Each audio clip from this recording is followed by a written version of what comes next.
Hey everyone, this is James. I'm a second-year speech-language pathology graduate student studying at a CSU in California, and I recently just took and passed my online at-home pandemic praxis exam. And I just wanted to share some of the tips and experiences I had going through the process, because I know it might be confusing for some people. It sure was for me. And then at the end, I'll share some of my tips on what I did to study and how I prepared for the exam.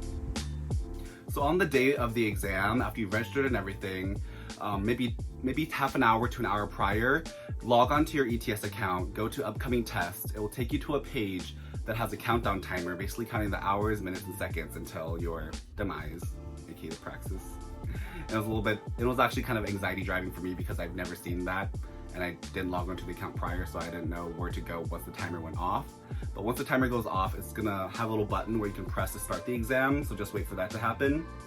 But during that time, while you are waiting for the countdown timer to complete, you wanna go and check your computer systems, make sure that it's all compatible with the Praxis software. There should be a little link somewhere that takes you to check to see all your configurations. I've had some friends who've had some issues with memory, RAM, software updates, or the wrong browser extension. I use Chrome, that worked totally fine. And then once you get all that figured out and troubleshooted all of that, you're gonna wanna download the software ProctorU and Let Me In Rescue. There should be links for those as well. Basically, ProctorU is where you're gonna be taking the test and how they're gonna monitor you through audio and visuals. And then Let Me In Rescue is basically their support chat system. There will be like a little box with a chat where you can talk to the proctor during the exam in case of any troubleshooting issues or if you have any questions for them. And then once you have all that set up, you're pretty much good to go. And if you need help with it, you can just wait for the proctor. I just find that doing it beforehand speeds up the process and really reduces my fatigue, because you're gonna have to set it up and then you take your exam, and that's like 3 hours of just like the whole shebang. So once that countdown timer does deplete and you're ready to start your exam, it will connect you you press start, and then it'll connect you to a proctor, an online proctor, a real person, and they will make sure to verify your ID, so have your ID with you, and then you're gonna have to take a selfie on your webcam. They are going to make you show all 4 corners of your room, ceiling and floor as well, just to make sure there's nothing that you can use to cheat, of course. And then they're gonna make you take your smartphone, turn it to front-facing camera mode, and then show the external setup of your computer. That way they can see if there's anything lingering on the sides. So that's kind of how they check the environment, and they're gonna make you put your phone away at the end. So just make sure to have your phone and your ID on you prior to the exam, and then that way you can get that process moving smoothly as well. After the setup, they're gonna make you go through a series of I attest to so-and-so, and then at the end, you will have to recite a statement made by them, just basically stating that you will be confidential and maintain privacy and not cheat. And then after all that's done, you're pretty much set to start taking the test. So during the actual test, you'll be given 2.5 hours to complete 132 questions. These are all multiple choice, no write-ins, and there'll be a mixture of case studies, regular multiple choice questions, as well as select all that apply. There will be some visuals in there that you have to read as well. During the exam, you're allowed to use a whiteboard or a laminated piece of white paper with an erasable marker, no scratch paper, because they want you to be able to erase everything and prove it to them at the end. That way you're not sharing information or taking notes on the test to share with other people. During the exam, you are allowed to use bathroom breaks. However, that will be on your own time. The timer will not stop. You just have to type it in the chat box that they have, or you can say it verbally because they are listening to you and watching you the entire time. And then also, if you do have any visual or audio problems, which I had myself, they will pause the timer, and they will try to contact you either through the chat box or verbally to kind of get that troubleshooted. And then if that happens, sometimes they will make you reshow all 4 corners of your room just to make sure nothing has changed during that time period, which happened to me. It happened to me I think twice. My audio and then my visual cut out, and we had to troubleshoot that. But no time will be taken off of your test. So pretty much those are all the kind of things that happen during the test, and you just complete all of it. Once you finish, you'll be taken to another page that will give you the option to either submit results or cancel results. So cancel results is an option for if you feel like your performance during the test was altered somehow and you feel like you didn't perform as well as you could have, you press cancel. They will not submit your results to ASHA or any other organization that will need it. You will not get to see your results either. So just keep that in mind. But you do have the option if you do feel like you were not at your best or something has happened. For the people who do submit, you submit your results and then you will get to see your scores. So it'll take you to a page with your total score on the top and then a breakdown of the raw scores. So it'll be broken down to 3 parts, and then they'll have like a number in each one. When you add it all up, that'll be your raw score. And then the top one is just your total score, counting, I guess, the weightedness of each question. And it's out of 200 for the points, and then for the raw score, it's out of 132. So keep that in mind. And once you continue and exit that, you will not be able to see your score until it's posted officially on the ETS website. So keep that in mind. I kind of skimmed through it really quick because I was waiting to see like a very bold pass or fail, but it was just the score. And then I kind of glanced at it, wasn't sure if I actually passed it. Don't really remember the numbers, but I'm pretty sure I passed, hopefully. So just keep that in mind and be careful, and just make sure to look at the scores at the end, because you won't see it for maybe 7 days until it's posted on the ETS website. So after that's done, you're pretty much all good. Celebrate.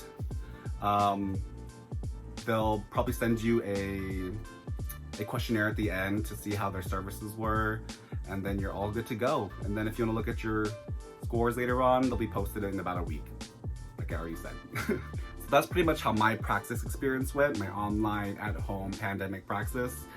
Feel free to comment below if you have any questions, and I hope this video is helpful for you and relieve some of the anxiety on how to do this during the pandemic. Thank you guys.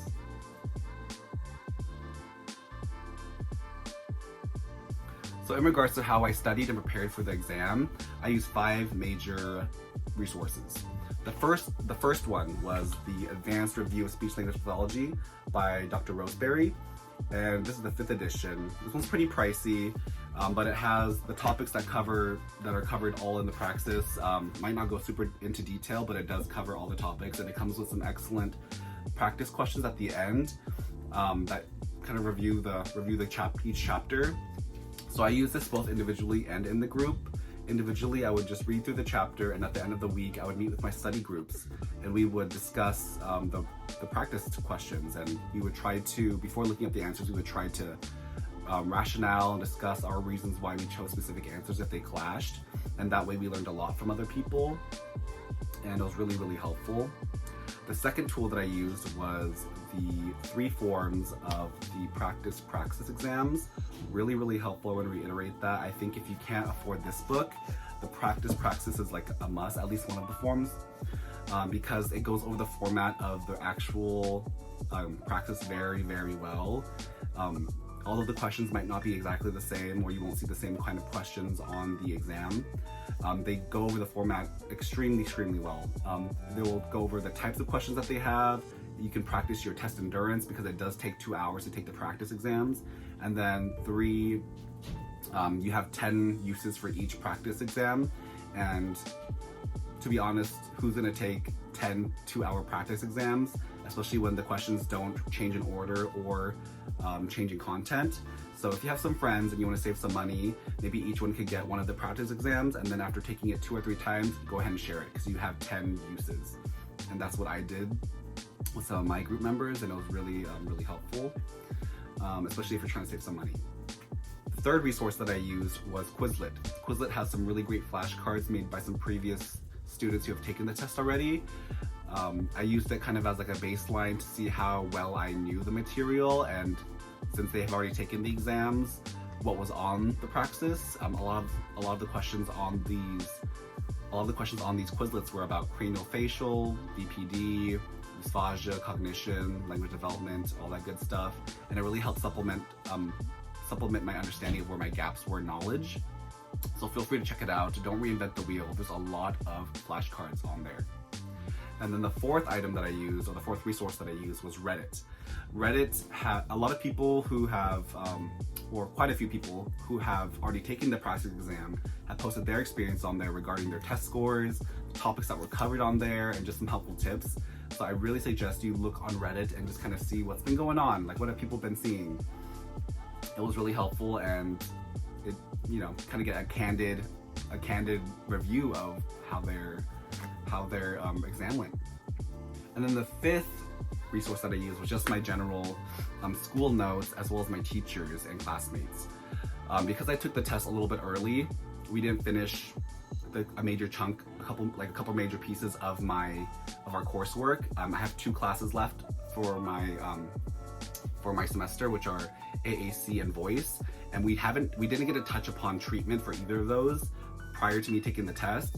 So when I was looking through Quizlet and taking those practice exams, I made sure to read ahead in the textbook, ask my teachers for any questions regarding those. That way I could supplement that knowledge that I didn't have because of when I took my exam. And those are pretty much the five resources that I used. Reiterating that was the Advanced Review of Speech Language Pathology by Dr. Roseberry, 5th edition, pretty pricey. So if you can't get that one, I really suggest you get at least one form of the 3 practice exams. Did I say practice? Practice exams. Yeah. And then the third resource was Quizlet, really helpful to just, you know, do when you have some free time, when you're in the bathroom. Honestly, that's what I did.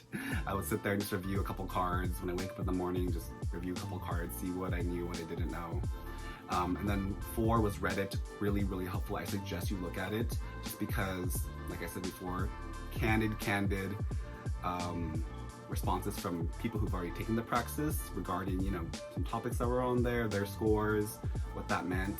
And then 5th was just making sure that you are on top of your studies and trying to get some of that information if you haven't learned it yet. And those are my 5. I had one more thing I wanted to add to this video is that when I was taking the practice exams, I would get the raw scores and try to convert them. I tried to find a way to convert them to see if I would pass. I'm sure a lot of people did that. And as I was looking online, I couldn't find any reliable source on how to convert them. On Reddit, some people said to add 100 to your total raw score, and that's going to be your total overall score, or like a similar kind of rating to it. But although it is kind of similar, I believe each question on the praxis is weighted differently, since there is 132 questions possible, but 200 points total. So if you can't find it, don't sweat. Like, I don't think it's out there. But if you want to use that strategy where they add 100 points to the raw score, if that gives you peace of mind, feel free to do that. But other than that, that's all for this video. I wanted to mention that I took the praxis a little bit earlier just because I have a late start externship and I wanted to finish that praxis before I started that. Because I know a lot of my friends are taking the praxis and the comps together, so they don't have to study twice. But yeah, just wanted to get it over with. And if you guys want to see my experiences going through my externship, feel free to comment, and then maybe I'll post some and make a little vlog about it.